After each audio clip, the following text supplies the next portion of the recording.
Dear friends, video बहुत ही knowledgeable रहने वाला है। चैनल पर पहली बार है तो सब्सक्राइब कर दीजिए, वीडियो को लाइक करके बेल आइकन भी दबा दीजिए। आइए आगे बढ़ते हैं। अमेरिकी राष्ट्रपति ने $175 बिलियन की गोल्डन डोम मिसाइल का अनावरण किया। अमेरिका ने टेक इट डाउन एक्ट पारित किया। 16वीं जनगणना में गुजरात के 11 जिलों में 891 एशियन शहरों की पुष्टि हुई। 2027 से नई पीढ़ी के बारकोड लागू होंगे GS1। अमेरिकी राष्ट्रपति डोनाल्ड ट्रंप ने टेक इट डाउन एक्ट पर हस्ताक्षर किए, जिसके अंतर्गत AI द्वारा निर्मित डीप फेक सहित अंतरंग छवियों को बिना सहमति के साझा करना अपराध माना गया। यह अधिनियम AI द्वारा निर्मित डीप फेक सहित किसी व्यक्ति की सहमति के बिना जानबूझकर प्रकाशित करना या प्रकाशित करने की धमकी देना अवैध बनाता है। नई पीढ़ी के बारकोड 2027 से लागू होंगे GS1। GS1 वैश्विक मानक संगठन पारदर्शिता, पता लगाने की क्षमता और उपभोक्ता संरक्षण को बढ़ाने के लिए 2027 तक अगली पीढ़ी के QR कोड पेश करने की योजना बना रहा है। वर्तमान में 3 देशों में परीक्षण किए जा रहे QR कोड निर्माताओं की तैयारी के आधार पर भारत में भी शुरू किए जाएंगे। राष्ट्रीय आतंकवाद विरोधी दिवस 21 मई। राजीव गांधी की हत्या के बाद 21 मई 1991 को आधिकारिक तौर पर राष्ट्रीय आतंकवाद विरोधी दिवस घोषित किया गया। वे भारत के सबसे युवा प्रधानमंत्री थे और 21 मई 1991 को चेन्नई के पास श्री परबंदूर में लिबरेशन टाइगर्स ऑफ तमिल इलम LTTA से जुड़े एक आत्मघाती हमलावर द्वारा उनकी हत्या कर दी गई थी। अंतर्राष्ट्रीय चाय दिवस 21 मई। संयुक्त राष्ट्र महासभा ने दिसंबर 2019 में 21 मई को अंतर्राष्ट्रीय चाय दिवस के रूप में घोषित किया गया। टी फॉर बेटर लाइव्स विषय। अंग्रेजों ने 1824 में भारत में व्यावसायिक चाय की खेती शुरू की। तब से भारत एक प्रमुख उत्पादक के रूप में उभरा है, जिसमें दार्जिलिंग, नीलगिरी और असम जैसे क्षेत्र अपनी चाय के लिए प्रसिद्ध हो गए हैं। माना जाता है कि चाय की उत्पत्ति चीन में लगभग 2737 ईसा पूर्व हुई थी।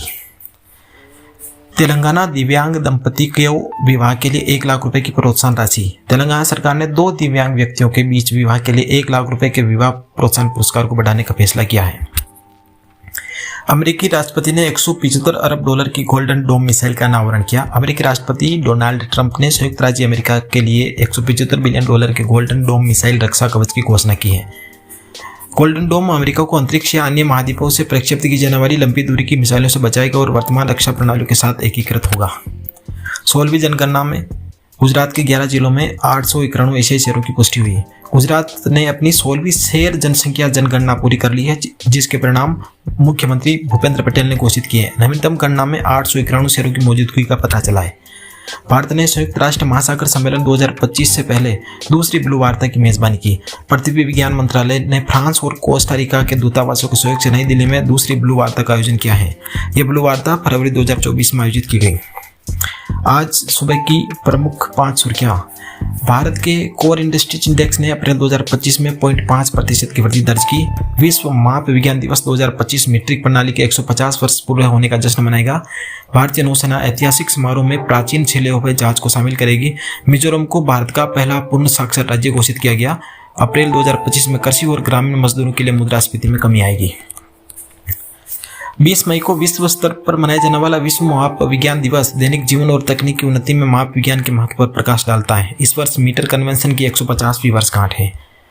मुख्यमंत्री लालदुहोमा ने आधिकारिक तौर पर मिजोरम को पूर्ण साक्षर राज्य घोषित किया, जो शिक्षा के क्षेत्र में एक ऐतिहासिक मील का पत्थर साबित हुआ। इस उपलब्धि का जश्न आइजोल में मनाया गया, जिसमें मंत्री जयंत चौधरी और डॉक्टर मनलाल थलाना सहित गणमान्य व्यक्ति मौजूद थे।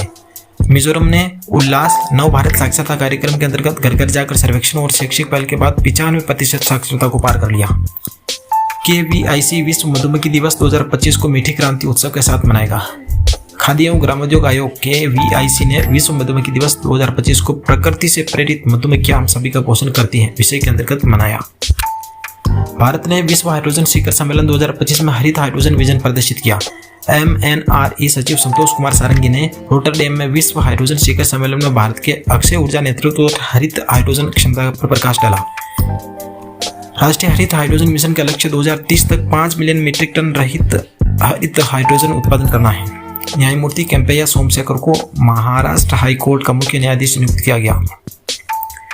उनकी नियुक्ति न्यायमूर्ति D कृष्ण कुमार के 21 मई 2025 को सेवानिवृत्त होने के बाद हुई।